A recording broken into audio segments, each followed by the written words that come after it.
pertama malam hari ini. Sebelumnya mau minta maaf dulu karena sebelum kemarin tanggal 9 seharusnya kita ada pertemuan karena memang saya ada kegiatan jadinya pertemuan pertama ini mundur ke hari ini yaitu tanggal 13 Februari. Oke, jadi di pertemuan pertama ini saya akan mulai dari materi-materi apa aja yang akan kita bahas di selama 1 bulan ini. Nah, jadi di pertemuan pertama kita akan bahas mengenai regresi linear. Jadi regresi linear ini sendiri merupakan analisis yang paling umum dipakai untuk eh, dalam suatu penelitian atau skripsi. Karena regresi linear ini memiliki salah satu fungsi yaitu sebagai untuk memprediksi. Jadi ketika kita sudah mempunyai historical data atau data-data historical atau data-data terdahulu, itu bisa kita pakai untuk memprediksi beberapa hal di masa yang akan datang. Seperti itu untuk gampangannya. Mungkin teman-teman sudah tidak terlalu asing lagi dengan regresi linear. Jadi dalam regresi linear ini, poin yang paling harus diperhatikan adalah variabelnya. Jadi kalau dalam regresi linear biasanya memiliki dua jenis variabel, sorry, yaitu variabel X dan variabel Y. Nah, di mana variabel X ini merupakan variabel yang mempengaruhi. Dia merupakan variabel yang mempengaruhi atau bisa disebut juga sebagai variabel independen. Sedangkan kalau variabel Y sendiri merupakan variabel yang dipengaruhi. Oleh sebab itu dia juga disebut sebagai variabel dependen. Jadi gambaran singkatnya atau gampangannya itu variabel X ini akan mempengaruhi si variabel Y.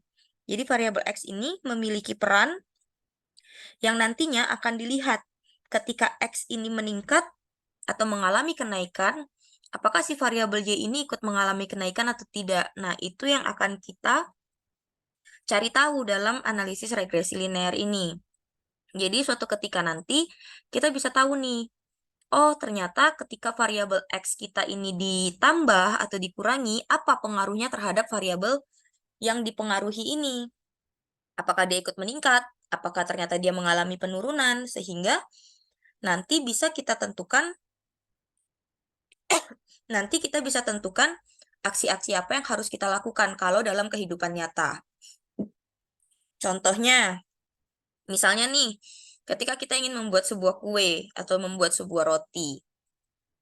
Misalnya, kalau kita pakai jumlah gula yang biasa aja, lalu kita tingkatkan jumlah gula dan kita kurangi jumlah gula, kita mau lihat orang-orang itu lebih banyak suka yang mana, roti dengan gula yang tinggi atau gula yang rendah atau gula yang standar. Nah, misalnya seperti itu. Nah, ketika kita sudah tahu bahwa misalnya, oh ternyata ketika kita mengurangi 5 gram gula aja, terjadi peningkatan pada orang-orang yang suka dengan roti ini. Oh ternyata ketika kita menambahi 1 gram gula aja, banyak orang yang nggak suka nih. Nah, jadi itu bisa menjadi salah satu bentuk untuk kita memprediksi ke depannya atau dalam kehidupan nyata, aksi-aksi apa yang harus kita lakukan atau kita putuskan untuk mengambil suatu keputusan terhadap si variabelnya atau variabel yang dipengaruhi ini. Nah, kemudian di pertemuan kedua, kita akan mulai membahas mengenai uji asumsi klasik. Nah, kalau dalam suatu penelitian, uji asumsi klasik ini harus dilakukan sebelum regresi linear. Tapi kenapa di sini kita masukin yang kedua? Karena supaya di pertemuan pertama ini kita dapat dulu poinnya, kita dapat dulu tujuannya dari pengujian regresi linear ini. Nah, nanti di pertemuan kedua kita akan bahas asumsi klasik yang memang ada beberapa jenis pengujian seperti normalitas, terus ada multikolinearitas, heterokedastisitas, dan juga ada autokorelasi. Nah, nanti dari pengujian-pengujian ini akan dipilah lagi, tergantung dari jenis data kita. Data kita, apakah data kita merupakan data panel, data time series, atau data cross-tab. Nah, itu nanti ada beberapa pengujian yang tidak diwajibkan untuk dilakukan pada jenis data tertentu.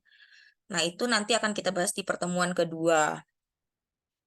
Nah, kemudian di pertemuan ketiga ini kita akan membahas tentang regresi linear juga, masih di seputaran regresi linear, tapi kita menggunakan data skala Likert atau data yang kita kumpulkan berdasarkan ketika kita melakukan survei atau penyebaran angket. Nah, untuk nomor 3 ini biasa memang yang paling digemari oleh beberapa teman-teman dalam melakukan penelitian, karena yang pertama, cukup mudah untuk mengumpulkan data dengan cara menyebarkan form atau survei.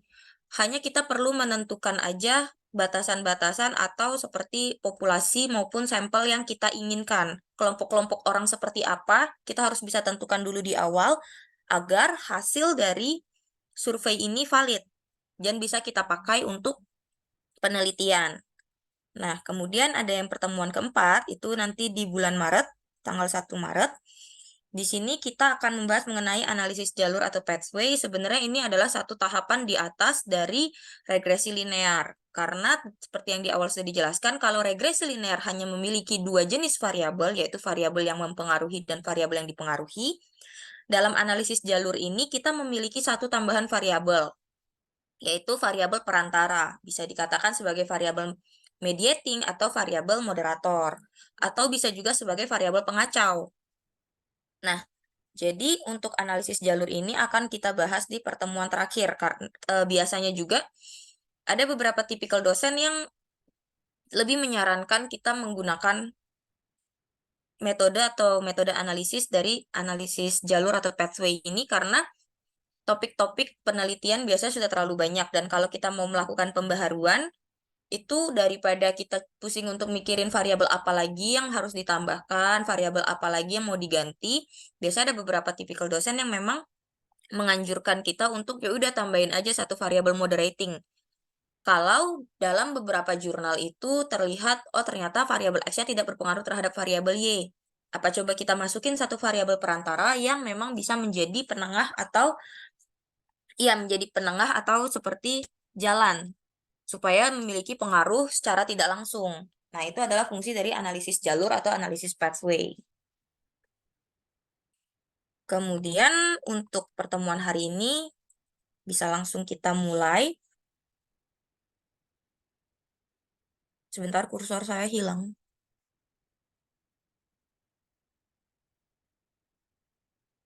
Nah, sekarang kita akan masuk ke pertemuan ketiga, pertemuan pertama yaitu regresi linear sederhana. Nah, di sini kita langsung masuk dulu aja ke SPSS-nya dan kita coba untuk mengenal sedikit tentang variabel view dan data view yang ada di SPSS. Nah, kita anggap saja kita memiliki contoh data seperti ini ya, teman-teman. Kita memiliki dua variabel X dan satu variabel Y. Di sini kita ingin melihat pengaruh dari kedua variabel X ini terhadap variabel Y. Oke, jadi seperti yang kita sudah tahu, bahwa variabel X ini merupakan variabel yang memberikan pengaruh. Jadi bisa kita tuliskan di sini bahwa variabel X merupakan variabel yang memberikan pengaruh, sedangkan si variabel Y ini, kalau variabel Y merupakan variabel yang dipengaruhi.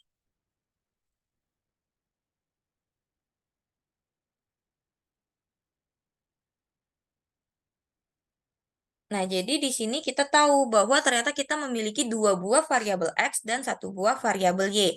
Sehingga nantinya analisis regresi kita akan berbentuk menjadi persamaan Y sama dengan A ditambah X1B1 ditambah dengan X2B2 karena kita memiliki dua variabel B. Ditambah dengan error, biasanya error tidak dituliskan. Nah, jadi di sini ada beberapa hal yang harus kita breakdown dulu, terutama A itu apa? Jadi A di sini merupakan nilai konstanta atau nilai konstan. Jadi dia itu merupakan nilai yang tetap. Dia tidak akan berubah dan dia memiliki ibaratnya seperti ketika X1 dan X2 ini bernilai 0, misal ketika kedua nilai ini adalah 0, kita tahu apabila nilai konstannya itu adalah 1, maka Y-nya adalah 1, karena dia merupakan nilai konstanta. Dia tidak dipengaruhi oleh variabel manapun. Ini akan kita dapatkan ketika kita sudah melakukan analisisnya di SPSS. Nah, yang kedua, nilai X1 B1 kita pecah menjadi nilai B1 terlebih dahulu dan nilai X1 ya teman-teman di sini. Nah, nilai B1 merupakan nilai koefisien beta dari variabel 1. Sedangkan untuk nilai B2X2, B2 ini merupakan nilai dari koefisien beta yang kedua dari X2. Jadi kita tahu di sini ada X1 dan di sini ada X2. Nah, sedangkan nilai X1 ini apa dan nilai X2 ini apa? Ini nanti kalau dalam persamaan regresinya akan kosong. Jadi, ketika persamaannya Y sama dengan A ditambah X1 B1 ditambah X2 B2, kita bisa cocokin. Misalnya kalau X1-nya 45, dengan nilai A tertentu yang sudah ada di SPSS nanti bagaimana, dan nilai X2-nya 50, nilai Y-nya adalah 39. Nah, dari sini, dari semua data ini akan dibuat satu persamaan oleh SPSS yang nantinya bisa kita gunakan untuk memprediksi beberapa hal yang kita harapkan di kemudian hari. Nah, jadi Y di sini merupakan variabel yang dipengaruhi sudah ya di atas teman-teman. Nah, sekarang langsung kita mulai aja masuk ke dalam SPSS-nya. Dan yang pertama harus kita lakukan adalah penginputan variabel view. Jadi sebelum kita input datanya di bagian data view, kita masuk dulu ke bagian variabel view. Nah, kalau di variabel view itu, kita isikan aja di bagian name ini, variabel nama-nama variabelnya, tapi di sini kita tidak boleh menggunakan spasi. Misalnya nama variabelnya adalah, jadi kita ingin melihat pengaruh jumlah tepung ya teman-teman, misalnya. Jumlah tepung. Oh, ternyata nggak bisa. Hal ini dikarenakan ada spasi. Spasi itu merupakan illegal karakter dalam kolom name ini. Itu nggak boleh dipakai. Jadi kita bisa mengakali biasanya dengan menggunakan underscore. Jadi misalnya jumlah tepung. Nah, tapi kan kalau ada di underscore seperti ini, nanti dalam hasil outputnya itu akan jelek ya teman-teman. Kelihatan maksanya, kelihatan pakai underscore. Jadi saya biasanya X1-nya tetap dibikin X1, X2 tetap X2, dan Y. Dan kalau mau diisikan seperti jumlah gula atau jumlah tepung, nah itu saya biasa isinya di bagian label. Misalnya ini terhadap tingkat kesukaan roti. Misalnya seperti ini ya teman-teman. Nah, kalau seperti ini nanti di bagian outputnya akan muncul kata-kata yang ada dalam label jumlah gula, jumlah tepung, dan tingkat kesukaan roti, bukan lagi X1, X2, dan Y. Nah, karena di sini kita ingin melihat yang gampang-gampang dulu, jadi bagian labelnya tidak saya isi, tapi di pertemuan-pertemuan berikutnya nanti labelnya akan diisi. Kemudian yang penting untuk diperhatikan lagi adalah bagian measure. Bagian measure ini ada 3, yaitu scale, ordinal, and nominal. Jadi ada scale, ordinal, ada juga nominal. Nah, ini punya perannya masing-masing. Kalau data kita itu merupakan data susunan angka, itu kita bisa pakai 2, yaitu scale dan ordinal. Tapi, kalau data susunan angka kita itu punya level atau punya tingkatan, jadi 1 misalnya sangat suka, sampai 5 sangat tidak suka, misalnya, nah itu kita pakainya ordinal. Tapi kalau data yang kita miliki hanya angka dan tidak memiliki tingkatan, itu kita pakainya scale. Oleh sebab itu, pada contoh soal ini, X1, X2, dan Y, kita pakainya scale. Karena data-data yang kita miliki itu tidak memiliki pangkat atau leveling tertentu. Sedangkan kalau data kita merupakan susunan huruf-huruf, itu kita pakainya nominal. Seperti itu. Sekarang kita lanjut untuk masuk ke data view. Nah, sebenarnya untuk di bagian data view, saya biasa cuman kopas aja sih dari Excel. Jadi kayak kita blok semua. Terus di sini di copy. Misalnya ini belum ada data ya teman-teman, jadi kita clear dulu. Sorry.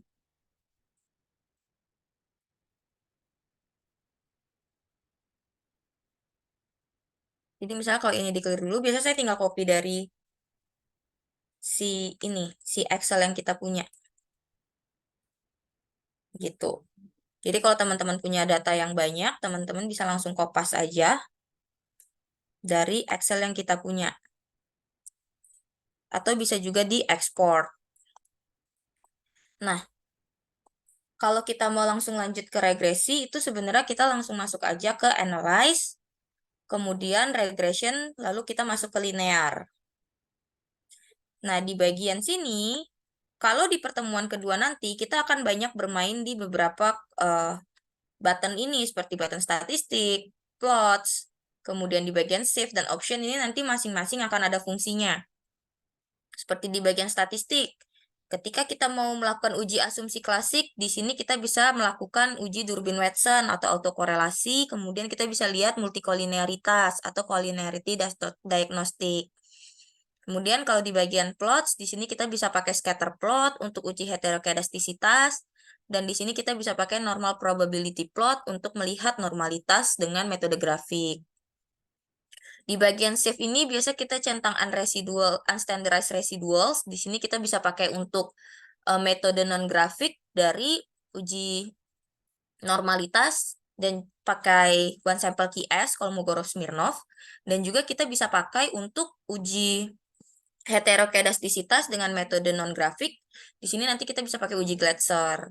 Nah, kalau option di sini kita masukkan 0,05 karena dalam contoh soal tidak disebutkan, jadi nilai alpha default kita adalah 0,05.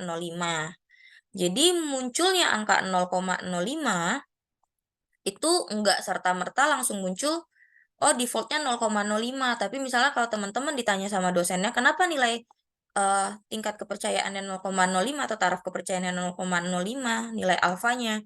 Nah, di sini teman-teman juga harus tahu cikal bakal atau asal muasal muncul angka ini. Nah, biasanya kalau saya sempat dijelaskan dulu, itu orang kalau misalnya mempercayai sesuatu hal itu kan dia akan percaya sebesar 100%. Tapi kalau dalam suatu penelitian itu tidak mungkin ada yang namanya sesuatu hal yang bisa dipercaya seutuhnya.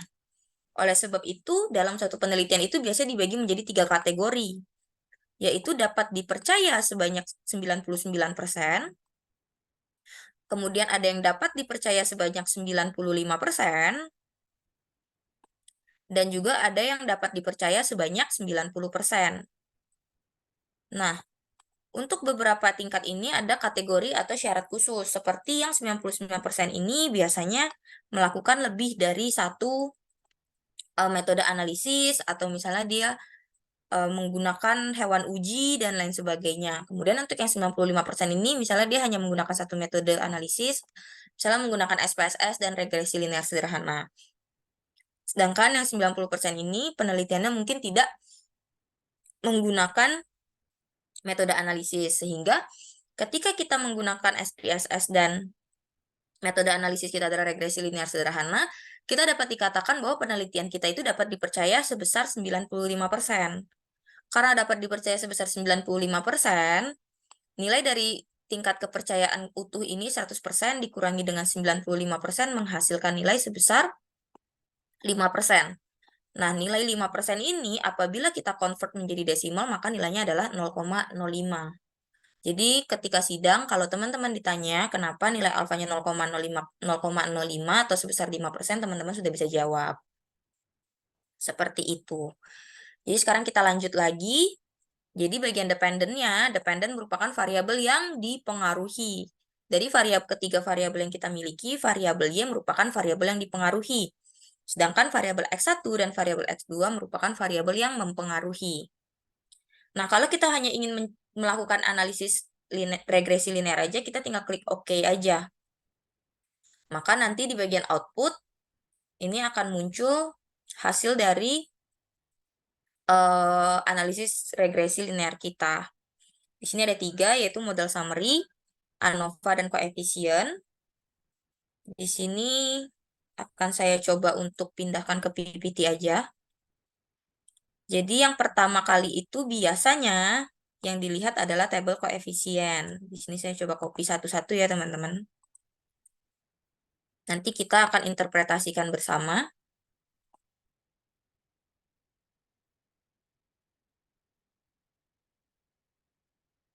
Nah, kalau misalnya tabel koefisien ini, dia ada dua fungsinya. Yang pertama itu, kita akan melihat persamaan regresinya. Kemudian dari persamaan regresinya itu, nanti kita bisa tahu berapa besar konstantanya, berapa besar koefisiennya itu juga kita bisa tahu.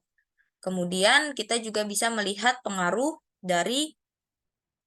parsialnya atau pengaruh dari masing-masing si variabel X terhadap variabel Y. Apakah pengaruh yang diberikan itu signifikan atau tidak? Apakah nilai yang ada di situ sudah mewakili suatu tingkat signifikansi untuk dikatakan signifikan atau tidak? Sedangkan kalau yang ANOVA yang kedua tadi itu kita melihat secara keseluruhan variabel X itu berpengaruh tidak terhadap si variabel Y. Sedangkan model summary ini kita ingin melihat besarnya pengaruh yang diberikan oleh variabel X terhadap variabel Y. Nah, jadi di sini kita sudah dapat nilai dari tabel koefisien kita. Yang pertama kali bisa kita lihat di sini adalah harus kita pastikan bahwa dependent variabelnya sudah sesuai.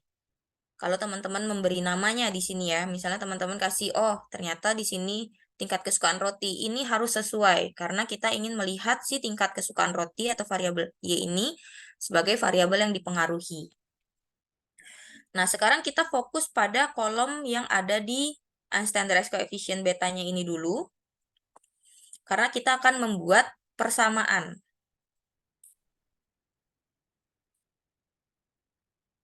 Sini kita close dulu. Kita mau membuat persamaan dari analisis regresi yang kita miliki. Oke.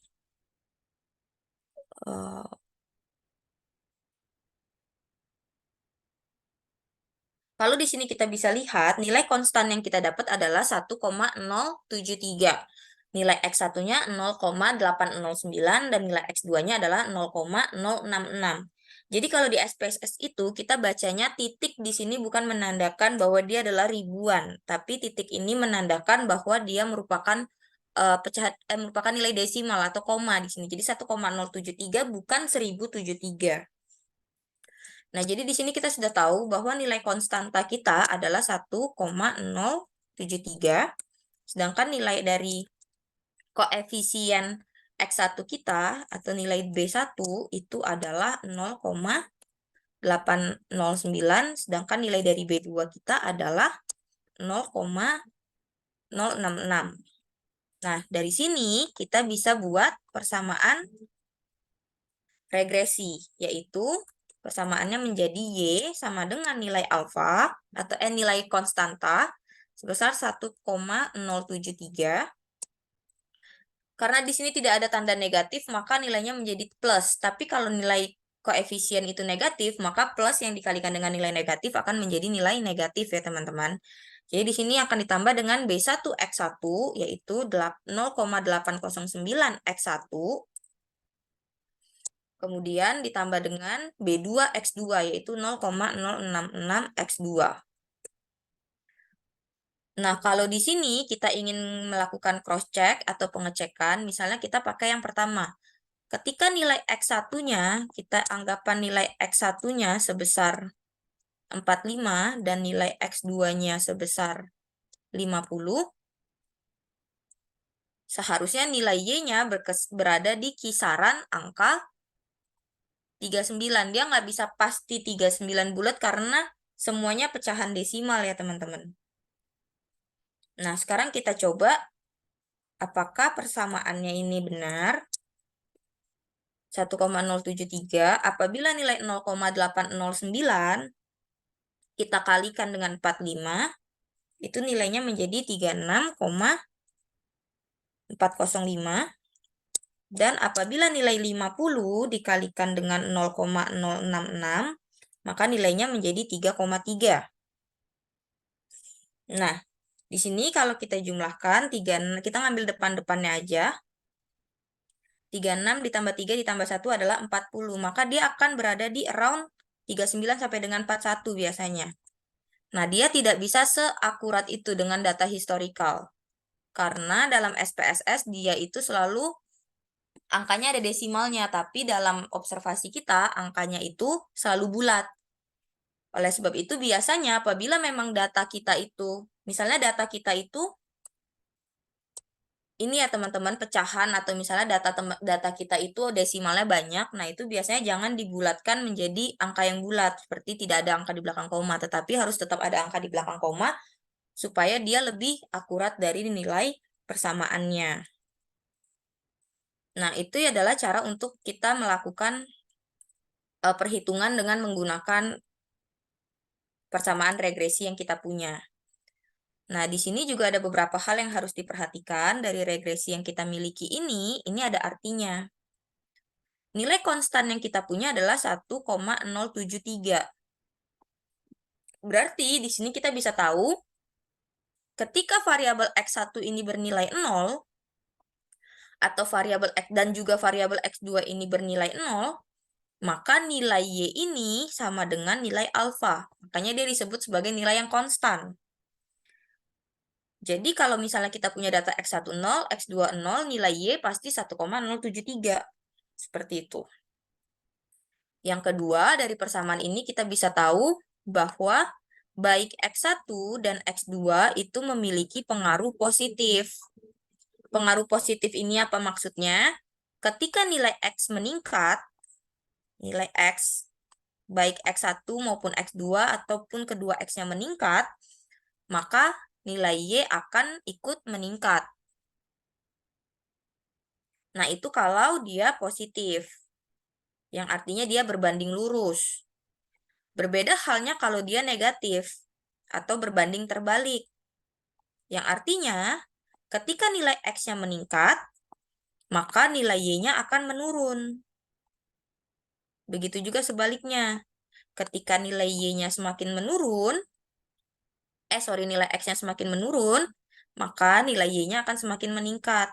Itu kalau pengaruh yang diberikan adalah pengaruh negatif. Nah, karena dalam contoh soal kita pengaruh yang diberikan adalah pengaruh positif, maka ketika X mengalami penambahan, maka nilai Y juga akan mengalami peningkatan. Seperti itu. Besarnya peningkatan yang diberikan itu adalah sebesar koefisien. Jadi dalam contoh soal ini kita bisa menyatakan bahwa X1 memberikan pengaruh positif sebesar 0,809 terhadap variabel Y. Kemudian X2 memberikan pengaruh positif sebesar 0,066 terhadap variabel Y. Seperti itu ya teman-teman untuk cara pembacaan dari konstanta dan koefisien persamaan regresi ini. Nah, yang kedua dari tabel koefisien ini, kita bisa melihat pengaruh dari parsialnya. Ini biasa kita sebut sebagai uji parsial atau uji T. Nah, biasanya ada beberapa yang melihat dari nilai T-nya. Itu nanti akan kita coba bahas di beberapa pertemuan ke depan. Kita akan coba pakai dua metode pembandingannya, tapi sekarang untuk yang gampang kita pakai metode perbandingan nilai SIK. Nilai SIK yang perlu teman-teman perhatikan itu ada di sini. Kenapa hanya dua yang dilingkari? Karena kita hanya ingin melihat variabel X1 dan variabel X2 yang memberikan pengaruh sebesar 0,809 dan 0,066. Apakah pengaruh ini dianggap signifikan atau memberikan pengaruh nyata terhadap si variabel Y? Nah, sebelum kita masuk ke pengambilan keputusannya, untuk tahu dia itu berpengaruh nyata atau tidak, kita harus buat yang namanya hipotesis. Jadi ada dua buah hipotesis, yaitu hipotesis 0 dan juga hipotesis alternatif. Hipotesis 0 ini selalu menyatakan tidak, sedangkan hipotesis alternatif selalu menyatakan iya. Tapi dalam uji asumsi klasik nanti, teman-teman akan melihat kebalikannya, tapi sebenarnya itu ada maknanya, jadi ada penjelasannya. Nah, kalau hipotesis 0 ini atau hipotesis kosong menyatakan bahwa variabel X tidak memberikan pengaruh signifikan terhadap variabel Y. Kalau variabel alternatif di sini menyatakan variabel X memberikan pengaruh signifikan terhadap variabel Y. Nah, di sini ada syaratnya. Variabel 0 bisa diterima apabila nilai sig yang kita peroleh lebih besar daripada nilai alfa yang di depan tadi. Sedangkan nilai hipotesis alternatif bisa diterima apabila nilai sig-nya lebih kecil daripada nilai alfa, 0,05. Sedangkan di sini kalau kita lihat, dari X1 dan X2, semuanya mengarah ke hipotesis alternatif, yang artinya variabel X memberikan pengaruh signifikan terhadap variabel Y. Nah, di sini kita bisa menginterpretasikannya seperti ini. Hipotesis alternatif diterima, sehingga kesimpulannya adalah variabel X1, misalnya disebutin nama variabelnya, variabel jumlah gula, memberikan pengaruh positif signifikan. Nah, jadi dia menyatakan memberikan pengaruh positif signifikan. Kata-kata positif ini kita dapat dari persamaan linear tadi. Positif signifikan bisa ditambahkan dengan kata-kata sebesar, ini sebesar konstantanya, sebesar koefisiennya, 0,809. Kemudian untuk X2-nya, di sini juga kita bisa buat hipotesis alternatif diterima. Ini kita hapus dulu, biar tidak terlalu kecil. Sehingga kesimpulannya adalah variabel X2 memberikan pengaruh positif juga, signifikan sebesar 0,066. Nah, jadi di sini kita bisa tahu, oh ternyata si variabel X1 dan variabel X2 ini ternyata berperan penting dalam mempengaruhi si variabel Y, karena dikatakan pengaruhnya itu signifikan. Seperti itu. Tapi ini hanya secara parsial atau secara individu. X1 sendiri berpengaruh terhadap Y, dan X2 sendiri berpengaruh terhadap Y. Kita belum tahu X1 dan X2 apabila digabungkan, dia berpengaruh terhadap Y atau tidak. Jadi gambarannya seperti ini. Kita punya X1, kita punya X2, dan kita punya Y. Nah, secara masing-masing, X1 memberikan pengaruh terhadap Y, dan X2 juga memberikan pengaruh terhadap Y. Tapi, kita tidak tahu ketika X1 dan X2 ini bergabung, apakah pengaruh yang diberikan kepada Y itu juga signifikan atau tidak. Oleh sebab itu, kita bisa lanjut ke interpretasi berikutnya, yaitu dengan melihat tabel ANOVA. Nah, pada tabel ini, itu kita akan melakukan yang namanya uji simultan. Di sini kita ingin lihat apakah kedua variabel ini apabila disatukan itu memiliki pengaruh yang signifikan atau tidak. Sehingga halnya sama, di sini harus ada hipotesis 0 dan harus ada hipotesis alternatif juga yang menyatakan bahwa secara simultan atau secara bersamaan, sama aja ya teman-teman, seluruh variabel X atau seluruh variabel independen berpengaruh signifikan terhadap variabel dependen. Nah, kalau hipotesis alternatifnya, secara bersamaan atau secara keseluruhan atau secara simultan, seluruh variabel ini, yang H0 ini tidak berpengaruh, sedangkan yang HA ini independen berpengaruh signifikan terhadap variabel dependen. Ini syaratnya sama. Apabila nilai sig-nya lebih kecil daripada alfa, yang diterima adalah hipotesis alternatif, dan apabila nilai sig-nya lebih besar daripada alfa, yang diterima adalah hipotesis 0 atau hipotesis kosong. Nah, karena nilai sig yang kita dapat di dalam tabel ini adalah 0,00, di sini adalah nilai sig-nya 0,00, maka sudah bisa kita simpulkan bahwa hipotesis yang diterima adalah hipotesis alternatif yang ini. Sehingga kita bisa katakan bahwa sorry. Hipotesis alternatif diterima, sehingga kesimpulannya seluruh variabel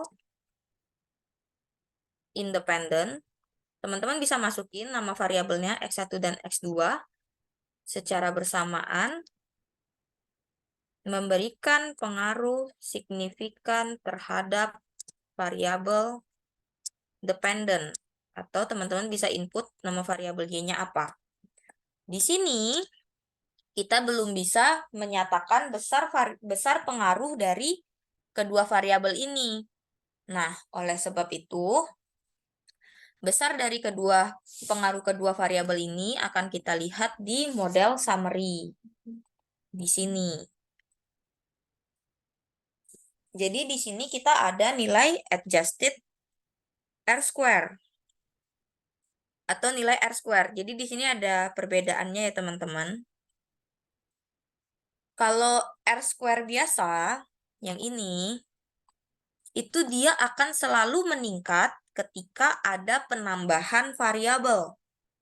Nah, biasanya memang yang dipakai dalam penelitian itu kebanyakan R square. Tapi ada beberapa dosen juga yang sukanya pakai adjusted R square. Ini dia tidak selalu meningkat nilainya ketika ada penambahan variabel. Itu tergantung dari variabelnya, apakah pengaruhnya positif atau pengaruhnya negatif. Seperti itu. Jadi, untuk konsep dasarnya aja, kita pakai yang R square dulu ya teman-teman. Tapi nanti ini bisa diaplikasikan di adjusted R square-nya juga. Untuk melihat pengaruh keseluruhan variabel X terhadap variabel Y, ini kita tinggal mengkalikan nilai dari R square, kita kalikan dengan 100%. Jadi nilainya adalah 0,741, kita kalikan dengan 100%, sehingga nilainya adalah 74,1%. Nah, di sini kita bisa menginterpretasikan bahwa tadi kan sudah dikatakan bahwa secara bersamaan, di sini sudah dibilang X1 dan X2 berpengaruh secara signifikan terhadap Y. Nah, di sini kita bisa mengatakan pengaruh yang diberikan oleh seluruh variabel X terhadap Y adalah atau langsung sebesar 74,1%. Nah, tapi di sini kita perlu ingat, ketika nilai 100% ini kita kurangi dengan 74,1, itu kan menghasilkan nilai sebesar 25,9%. Ada nilai sisanya nih. Nah, dari sini juga kita bisa katakan bahwa sebesar 25,9% itu tidak ada dalam penelitian ini, atau variabel di luar penelitian kita ini ternyata memiliki pengaruh sebesar 25,9%. Jadi ini, sorry, kok ini dihapus. Kita kecilin dulu supaya muat. Jadi di sini kita bisa katakan bahwa masih ada atau masih terdapat variabel di luar penelitian, karena kan kita hanya pakai X1 dan X2 ya teman-teman. Jadi di sini kita bisa katakan masih terdapat variabel di luar penelitian yang memiliki pengaruh sebesar 20,9%. Jadi selain di model summary ini kita tahu bahwa penelitian kita variabel X-nya itu berpengaruh secara simultan sebesar 74,1%, kita juga tahu bahwa masih ada di luar sana variabel-variabel lain yang kalau dijumlahkan itu pengaruhnya 25,9%. Nah, tapi biasanya ketika nilainya sudah di atas 50%, itu sudah mewakili dari keseluruhan variabel, ibaratnya seperti itu, teman-teman. Nah, untuk analisis regresi linear sederhana ini sudah selesai dan saya akan coba baca beberapa pertanyaan. P-value sig lebih kecil daripada taraf signifikansi, bisa sebaliknya ditolak. Kalau diterima itu jadi benar-benar. Nah, jadi biasanya kalau hipotesis, ini kan ada pertanyaan ya teman-teman mengenai hipotesis. Hipotesis itu H0 atau H0 itu selalu diterima apabila nilai sig kita lebih besar daripada 0,05. Sedangkan hipotesis alternatif itu diterima apabila nilai C kita lebih kecil daripada 0,05. Nah, ini ada dalam persamaan-persamaan regresi ya, teman-teman. Nah, mungkin ada beberapa, misalnya di uji asumsi klasik. Misalnya di uji normalitas ya, teman-teman. Kita ambil contoh. Sebenarnya di sini ada permainan sedikit kata-kata. Jadi hipotesis 0, ada dua buah hipotesis. Nah, biasanya hipotesis 1 itu berbunyi tidak terjadi masalah normalitas. Yang kedua, terjadi masalah normalitas. Nah, biasanya kalau kita sudah melihat kata tidak, itu berarti kita langsung asumsikan ini ke hipotesis 0 kan. Dan kalau kita lihat kata-kata yang tidak ada kata tidak, kita langsung asumsi ini ke hipotesis alternatif. Nah, jadi biasanya ada beberapa yang memang suka ketwist dalam bagian uji asumsi klasik seperti normalitas, multikoliniaritas, heterokedastisitas, dia akan buat di sini hipotesis 0 dan di sini hipotesis alternatif. Nah, padahal seharusnya yang terjadi masalah normalitas itu adalah hipotesis 0 dan hipotesis alternatifnya itu tidak terjadi masalah normalitas. Dan syaratnya adalah sama, nilai SIK di sini lebih besar daripada nilai SIK lebih kecil daripada 0,05 dan nilai SIK di sini untuk terjadi kebalik. Di sini harusnya hipotesis 0 dan di sini hipotesis alternatif terjadi masalah normalitas. Di sini nilai SIK-nya lebih besar daripada 0,05. Nah, biasanya kedua hipotesis ini akan terbalik ya teman-teman, dibikinnya H0 dan jadi kita ulang dulu H0 dan HA-nya. Nah, kalau misalnya kita telaah lagi kalimatnya, biasanya itu dipakai menjadi seperti tidak terjadi masalah normalitas atau di sini dapat kita katakan data kita tidak mengalami masalah normalitas atau data berdistribusi normal. Ini kebalik teman-teman, sorry, ini lebih besar. Nah, ketika dia mengalami masalah normalitas, di sini itu data tidak berdistribusi normal. Nah, di sini kan ada kalimatnya terjadi masalah, sedangkan di sini ada kata-kata tidak. Kalau yang di atas tidak terjadi masalah, di sini tidak ada kata-kata tidak. Nah, biasanya yang kita pakai kan kalimat yang belakang, data berdistribusi normal dan data tidak berdistribusi normal. Nah, orang-orang cenderung fokus di kata-kata tidak dan kata-kata iyanya. Padahal kalau ditelaah lebih lanjut, tidak terjadi data berdistribusi normal itu artinya tidak terjadi masalah normalitas. Maka yang diterima adalah hipotesis 0. Kalau terjadi masalah normalitas itu hipotesis alternatif. Nah, biasa tuh kebalik di sini. Oleh sebab itu nilai p-value-nya atau nilai signifikansinya biasa juga mengikuti seperti itu. Nah, itu biasanya sih cuma ketwist aja sih. Itu untuk pertanyaan dari Abdurrahman Primanugraha. Kemudian kita lanjut ke pertanyaan dari Syahrizal Nur Arfani. Apakah regresi linear di SPSS juga bisa menggunakan lebih dari 2 variabel? Nah, ini tergantung. Jadi, 2 variabel yang dimaksud di sini adalah 2 jenis variabel atau 2 kelompok variabel, karena di situ berbeda ya, teman-teman. Kalau 2 jenis variabel, 2 jenis variabel itu misalnya 2 jenis, itu ada variabel X dan Y. Lebih dari 2 jenis variabel, itu ada variabel X, penengah, dan Y, X, M, dan Y, atau biasa X, Y, Z sebutnya. Ini bisa, tapi masuknya ke analisis pathway. Cuman dasar-dasarnya tetap sama aja menggunakan metode regresi. Cuma ada beberapa pengulangan. Jadi kita ingin melihat pengaruh X terhadap Y, lalu kita ingin melihat pengaruh M terhadap Y, kita ingin juga melihat pengaruh X terhadap M. Di situ akan ada beberapa kali pengulangan penggunaan regresi. Nah, tapi kalau 2 kelompok, itu pasti sudah bisa kalau lebih dari 2 kelompok variabel. Jadi ada variabel X-nya ada 3, variabel Y-nya ada 2, atau variabel X-nya ada 10, variabel Y-nya ada 1. Itu tetap bisa pakai analisis regresi linear. Tapi kalau dia lebih dari 2, ini nanti masuknya ke analisis jalur atau analisis pathway. Oke, apa teman-teman ada yang masih mau bertanya?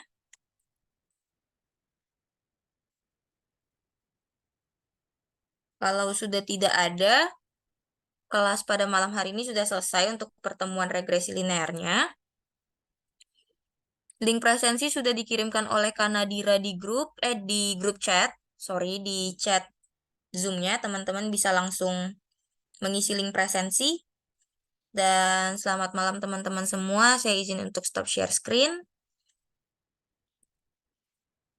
Jangan lupa untuk isi link presensi ya. Dan ketemu lagi di pertemuan kedua tanggal 16 Februari.